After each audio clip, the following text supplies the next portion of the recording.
todas las figuras no profesionales asociadas al radicalismo, posiblemente vos seas la persona que más fácilmente el público en general asocia al Partido Radical, de los que no son políticos profesionales de Sí. carrera. Entonces te voy a pedir, para abrir, que me des un elogio y una crítica constructiva al radicalismo del presente. Yo en realidad debo decir que soy un radical más o menos reciente. Yo me afilié al radicalismo en el año 82 con un propósito muy claro, que era votar en la interna para elegir candidato a presidente de la República en el 82, en la elección que tuvo un solo distrito, que fue todo el país, donde se presentaron el doctor de la Rúa y el doctor Alfonsín. A mí me interesaba eso y no hice nunca una vida de comité, no, eso no lo hice nunca, pero estoy muy involucrado y muy consustanciado con eso. Yo creo que tuvo momentos muy difíciles el radicalismo, muy complicados, pero justamente creo que es un momento que despierta expectativas. Primero porque yo creo que el gobierno de la Alianza le brindó a la sociedad argentina la posibilidad de ver que había otra manera de vivir. Yo creo que la consideración general y esta pregunta responde a que efectivamente creo que el radicalismo en este momento no tiene una figura presidenciable notoria, no la tiene. Y eso no se puede inventar, eso aparece o no aparece. Digo, en un momento determinado, en los 80, el radicalismo tenía un líder partidario que era don Ricardo Balbín, que era indiscutible, y apareció, el fenómeno no apareció, se generó con el trabajo, con la insistencia, el caso del doctor Alfonsín. Y ese fenómeno que fue el doctor Alfonsín, más allá de sus aciertos como presidente, de sus deficiencias, es un hombre que hoy me atrevería a decir que tiene casi la estatura de un prócer, porque la gente lo respeta mucho más que cuando fue presidente de la República. Creo que ahí fue muy impiadosa la sociedad y sobre todo la oposición. Si nosotros vemos los números, como suele decirse ahora, por ejemplo, del gobierno de Alfonsín, ni hablar de los números del gobierno del doctor Ilia, que fueron majestuosos en comparación con lo que estamos viendo. Pero la oposición tiene mucha importancia en eso. Yo creo que en un momento tan complicado como el que estamos viviendo, que la oposición tenga como socio en números más importantes al radicalismo y la convicción democrática que tienen los partidos que la conforman, está ayudando mucho a sobrellevar este problema. Estar con esa formación política durante más de 130 años no es producto de la casualidad tampoco, ¿no? Pero no significa que no haya cometido errores, desde luego que sí, y lo seguirá cometiendo. Pero me parece que es un protagonista de la vida política del país, sin ninguna duda. Y no en términos de triunfos electorales, ni de años de gobierno. No nos olvidemos que recién, hace muy poco tiempo, un poquito más de 2 años y medio, se llegó a que un gobierno no peronista terminara su mandato después de 91 años. Esto me parece que es un dato que vale la pena tenerlo en cuenta. Se me ocurre comentar en este momento que el último presidente electo por un solo partido fue el doctor Raúl Alfonsín en el 83. Decís que estamos en una sociedad todos de coaliciones. Claro, digo, no hay más. Un día lo dijo personalmente, que solos no podemos más, por muchísimas razones. Pero eso es bien cierto. Yo creo que la coalición en la cual está el radicalismo ha hecho algunos gestos, tiene hechos y un proyecto que me parece que es ¿Sos optimista? Saludable.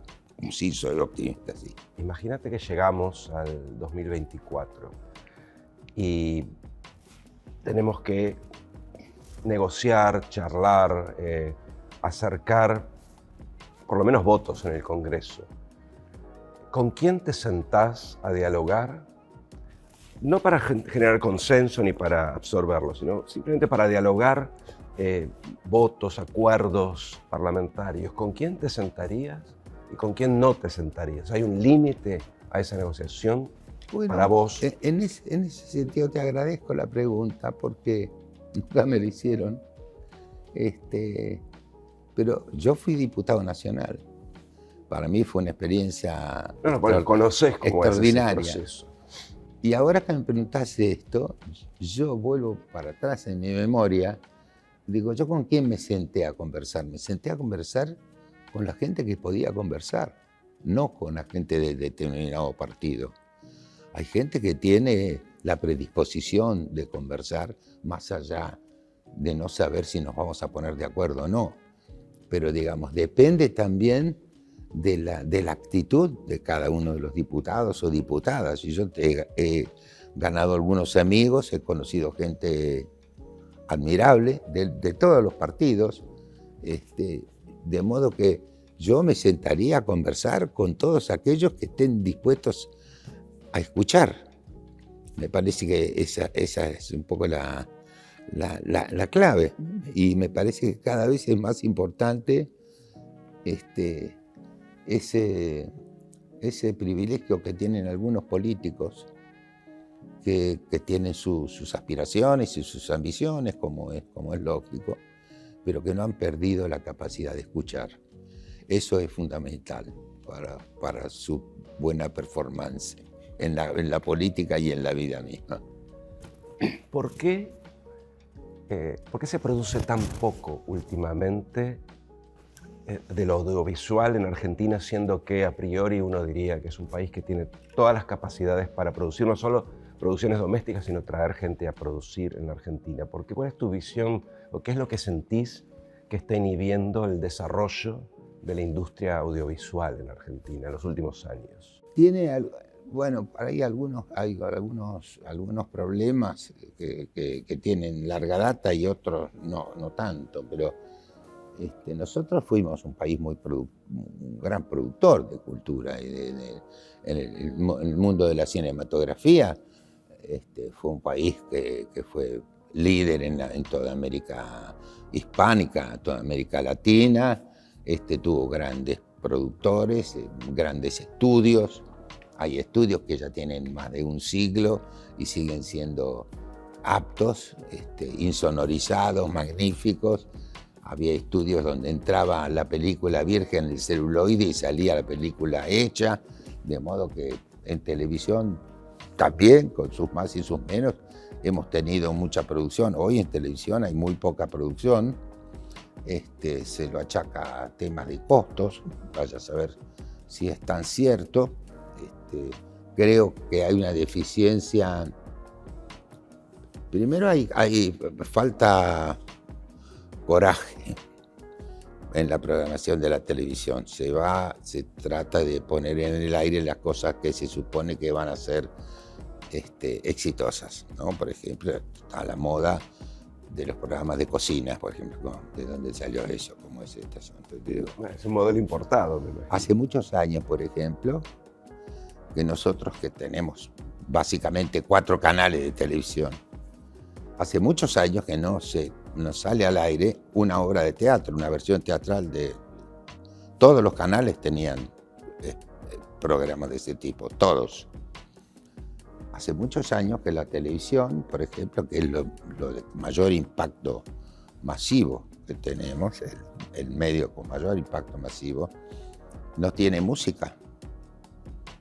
Los canales tenían orquestas, había shows musicales, había música, no hay música en la televisión. Y uno se queja, dice, ahora vienen las giras turcas, pues, porque son más baratas, efectivamente son más baratas. ¿Pero por qué son más baratas? Porque venden, porque exportan, porque lo que producen lo exportan.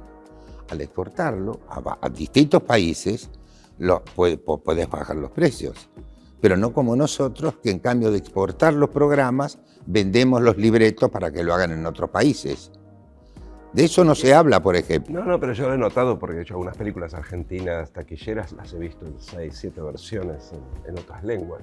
¿Por qué sucede eso? ¿Por qué te parece? ¿Qué es lo que le está faltando? ¿No hay emprendedores en el mundo audiovisual? Bueno, o falta coraje, o falta imaginación para suponer que algunos programas, digo, imagínate vos si hoy es la televisión, hoy o ayer o hace 5 o 6 años atrás, le vas a proponer a un productor de televisión que haga una serie sobre las 1001 noches.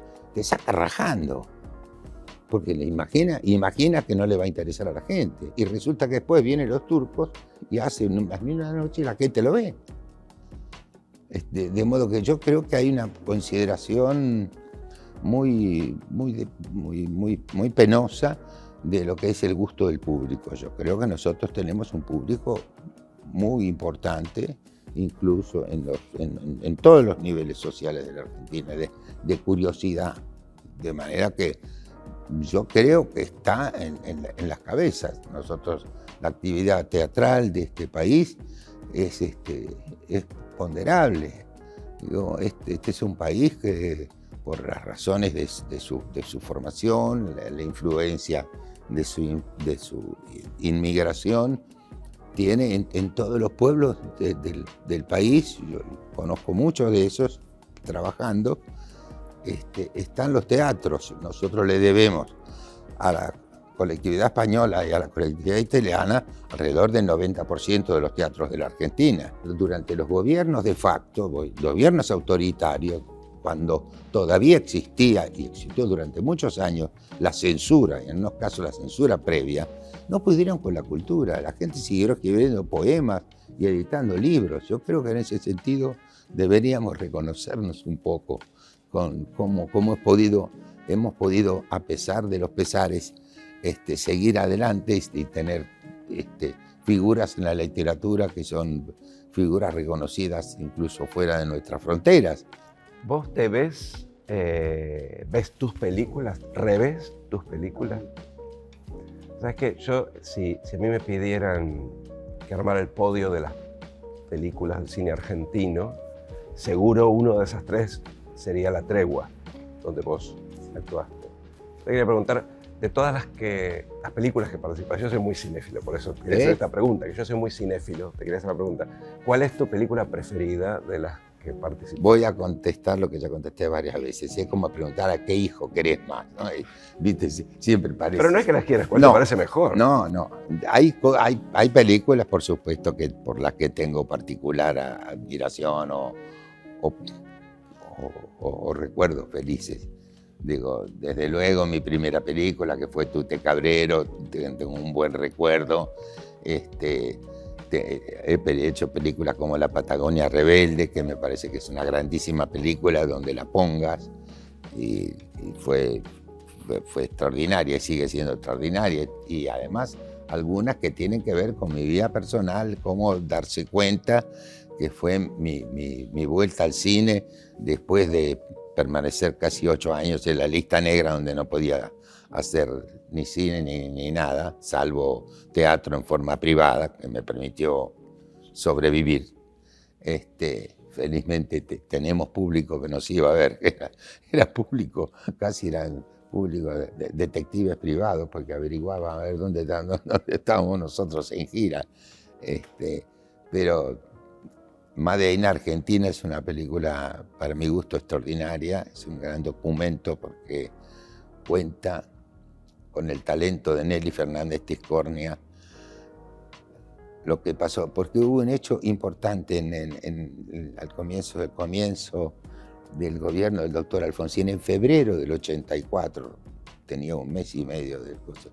el doctor Alfonsín mandó un proyecto de ley al Congreso para eliminar el ente de calificación cinematográfica, que era un edificio que se ocupaba de la censura, con el pretexto de la protección a la minoridad.